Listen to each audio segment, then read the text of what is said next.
અમદાવાદના નરેન્દ્ર મોદી સ્ટેડિયમમાં કોન્સર્ટ યોજાવાનો છે, ત્યારે તેને લઈને પૂરતી તૈયારીઓ કરવામાં આવી છે. કોલ્ડ પ્લે કોન્સર્ટને લઈને પૂરતી તૈયારીઓ. શોની ટિકિટ ઓનલાઈન વેચાણમાં મૂકતા જ બધી વેચાઈ રહી છે. આ જ કોન્સર્ટને લઈને કાળાબજારીઓ પણ કાળી કમાણી કરવા અવનવા પેંતરા અજમાવી રહ્યા છે. અમદાવાદની ચાંદખેડા પોલીસે ટિકિટના કાળાબજાર કરતા આવા જ એક કાળાબજારી યુવકને કોન્સર્ટની 6 ટિકિટ સાથે ઝડપી પાડ્યો. કોલ્ડ પ્લે કોન્સર્ટની ટિકિટ બ્લેકમાં વેચી રહ્યા હોવાની બાતમી મળતા પોલીસે આઈઓસી રોડ પરથી અક્ષય પટેલ નામના આરોપીની ધરપકડ કરી. શેરબજારમાં રોકાણના નામે કરવામાં આવી રહી છે છેતરપિંડી અને આવા શખ્સો પર તવાઈ મચાવવામાં આવી.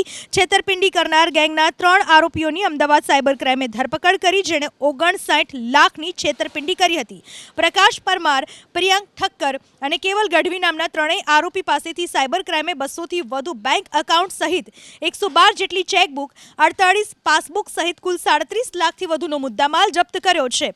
આંબાવાડીની એક ઓફિસથી આરોપીઓ એકાઉન્ટ ઓપરેટ કરતા હતા. એટલું જ નહીં, તપાસમાં આરોપીઓ પાસેથી મળેલી બેંક એકાઉન્ટ વિરુદ્ધ દેશભરમાં 550થી વધુ ફરિયાદો પણ નોંધાઈ છે. ઝડપાયેલા પ્રકાશ પરમાર નામના આરોપીએ પોતાનું બેંક એકાઉન્ટ કમિશન પેટે આપ્યું હતું, જેમાં સાયબર ફ્રોડ અને ઓનલાઈન ગેમિંગના પૈસા જમા થતા હતા, જે માટે પ્રકાશને ભાડું પણ મળતું હતું.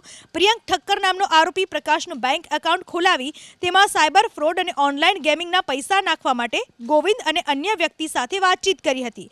પૈસા આવતા જ પ્રિયંકે પ્રકાશ સાથે જઈ ચેકથી 28 લાખ ઉપાડ્યા હતા, જ્યારે કેવલ ગઢવી નામનો આરોપી આંબાવાડી વિસ્તારના સેફ્રોન ટાવરમાંથી ઓફિસ ચલાવીને બેંક ખાતા અપડેટ કરતો હતો. આ ઓફિસમાંથી સાયબર ક્રાઇમે 12 મોબાઈલ ફોન, અલગ બેંકની 46 પાસબુક, અલગ 33 ડેબિટ કાર્ડ, 17 અન્ય passbook, 38 sim card, PAN card, passport સહિત કુલ 37 લાખથી વધુનો મુદ્દામાલ જપ્ત કર્યો છે.